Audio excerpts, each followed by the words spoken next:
প্রিয় সম্মানিত মাছ চাষি ভাই ও বন্ধুরা, আশা করি সকলেই ভালো আছেন। দেশ এবং দেশের বাইরে থেকে যারা আমার এই ভিডিওটি দেখছেন সকলকে আন্তরিক শুভেচ্ছা ও অভিনন্দন। ভিউয়ার্স, বরাবরের মতন আরও একটি নতুন ভিডিও নিয়ে আপনাদের সামনে হাজির হয়েছি। আর আজকের ভিডিওতে আপনারা এখন যে মাছের পানাগুলো দেখতে পাচ্ছেন এগুলো হচ্ছে দেশি গুলশা মাছের পানা।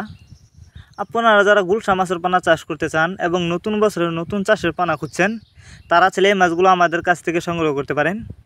যারা এই মাছগুলো আমাদের কাছ থেকে নিতে চান তারা আমাদের ভিডিও স্ক্রিনে দেওয়া নাম্বার আছে, আমাদের সাথে যোগাযোগ করে মাছগুলো সংগ্রহ করতে পারবেন। আপনারা জানেন অন্য অন্য মাছের তুলনায় গুলশা মাছ চাষে লাভ বেশি, কারণ আপনি চাইলে এই গুলশা মাছের পানা যে কোনো পুকুর বা জলাশয়ে চাষ করতে পারবেন। আর বাজারে কিন্তু গুলশা মাছের প্রচুর চাহিদা। আপনি যদি পাইকারি দামেও বিক্রি করেন এই মাছগুলো তাহলে 800 থেকে 900 টাকা কেজি বিক্রি করতে পারবেন। তাই আপনারা যদি গুলশা মাছ চাষ করেন ভালো লাভবান হতে পারবেন। তবে গুলশা মাছ চাষের ক্ষেত্রে অবশ্যই আপনাকে যেখান থেকে পোনা ক্রয় করেন না কেন এক সাইজের উন্নত মানের পোনা ক্রয় করতে হবে, তাহলে কিন্তু আপনি গুলশা মাছের পোনা চাষ করে লাভবান হতে পারবেন। তাছাড়া আমাদের কাছ থেকে কেটকি জাতীয় মাছ থেকে শুরু করে বাংলা যে কোনো কাপ জাতীয় মাছের চারা ও রেণুপানা সর্বোচ্চ কম দামে পেয়ে যাবেন। এবং আপনি চাইলে সরাসরি আমাদের ঠিকানা এসে নিতে পারেন যে কোনো মাছের চারা ও রেণুপানা। আমাদের যোগাযোগের ঠিকানা মাইমিসিং 30 সাল ধলা।